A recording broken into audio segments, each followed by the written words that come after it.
Hey, hang up the phone. I need your help with something. Going down the basement.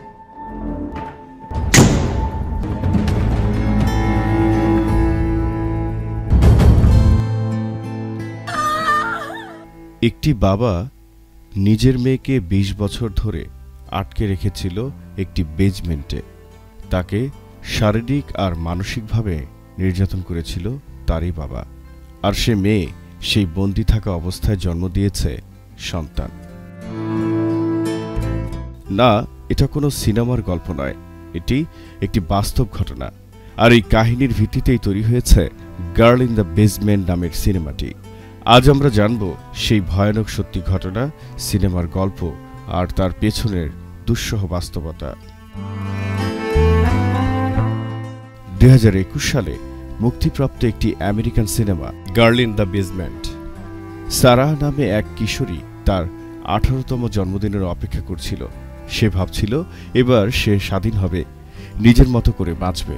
কিন্তু তার বাবা ডন এক কঠোর কর্তৃত্বপরায়ণ মানুষ, তাকে বাড়ির বেজমেন্টে আটকে রাখে।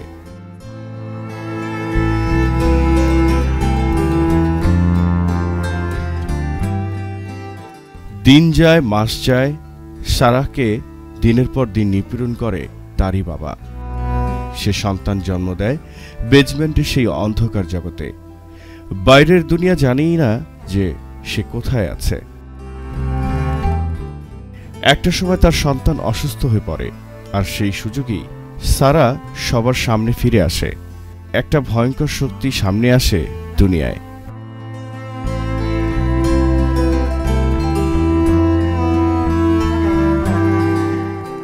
এই সিনেমার পেছনের সত্যি কাহিনীটা আরও বেশি ভয়ঙ্কর।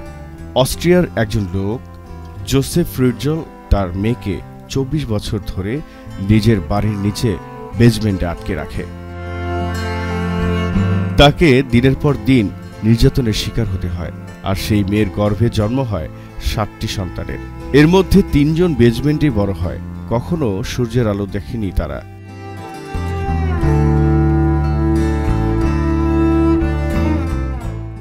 দুই সালে এই ঘটনা প্রকাশ পায়, পুরো বিশ্ব স্তম্ভিত হয়ে যায়।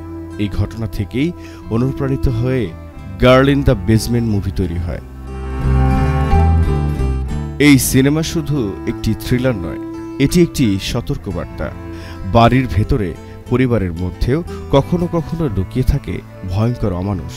আমরা অনেক সময় সমাজের ভয়ে চুপ করে থাকি, কিন্তু চুপ থাকা মানেই অন্যায়কে প্রশ্রয় দেয়া। প্রিয় দর্শক, যে কোনো ধরনের নির্যাতন যেখানেই দেখুন না কেন, প্রতিবাদ করুন, কারণ একটা আওয়াজই কারো জীবন বাঁচাতে পারে। প্রিয় দর্শক, আপনি যদি মনে করেন এমন বাস্তব ঘটনা নিয়ে আরও জানতে চান, তাহলে আমাদের চ্যানেলটি সাবস্ক্রাইব করুন, ভিডিওটি শেয়ার করুন, যেন আরও মানুষ সচেতন হতে পারে। আর আপনার মতামত জানাতে ভুলবেন না। এই গল্পটি শুনে আপনি কেমন অনুভব করলেন সেটি আমাদের কমেন্ট করে জানান। জহির আহমেদ, সক্রিয় টিভি।